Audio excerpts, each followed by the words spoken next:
dead, buried, cremated. The Dr. Goebbels of economic policy.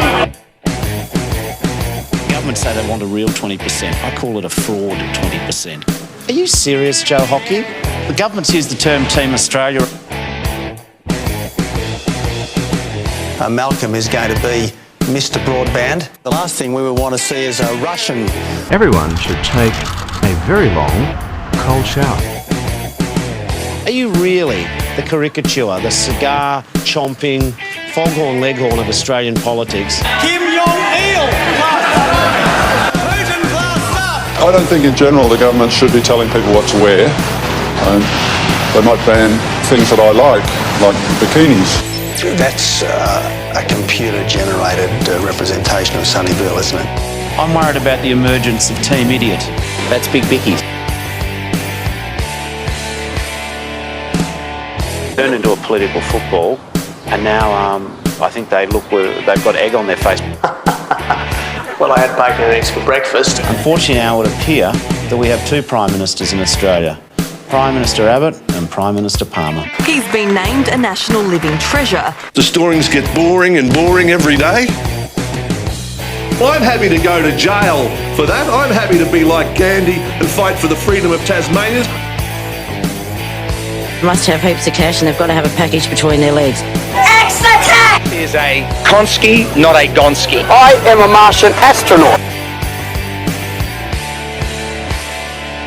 The reason I'm standing for federal parliament is I'm standing to be the next Prime Minister of Australia. But I'm not doing it to be Prime Minister.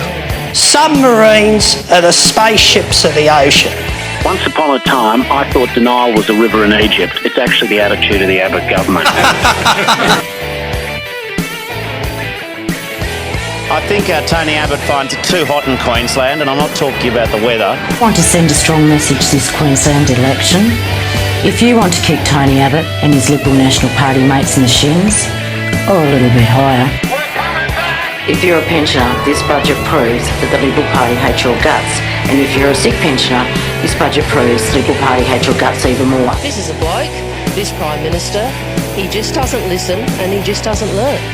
He just doesn't listen and he just doesn't learn. This is a bloke who doesn't listen. Well, I guess it's not really Anzac Day. I'm not a commentator. I'm not a commentator. Can I get a kebab? Abdul, the kebab maker in Parramatta Mall, he doesn't ring up and ask us for a new oven. That's not a policy. That's an ad on Gumtree. The problem that the Labor Party has today is that Bill Shorten is an economic girly man. The LNP will host its International Women's Day event at a men's-only club in Brisbane. Obviously, they've now broken down the last barrier and they've made the men-only club admit women. It's kind of like the old joke about going to the dentist. You reach up under his jacket and you grab him by his delicate parts and you squeeze a little bit and say, we're not going to hurt each other, are we? Well, good night. We'll see you. Reassured by what the doctor said. In fact, I was deeply disturbed. Frankly, the captain of the Titanic would look good standing next to Tony Abbott. What's wrong with the world, mama? People living like they ain't got no mamas. I think the whole world's addicted to the drama, only attracted to things that'll bring you trauma. The ghost of Sir John Kerr has crawled and reached out from the grave.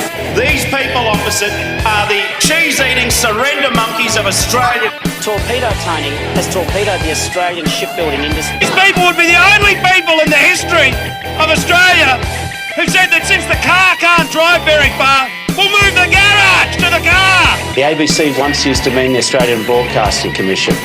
It now means Abbott's budget cuts.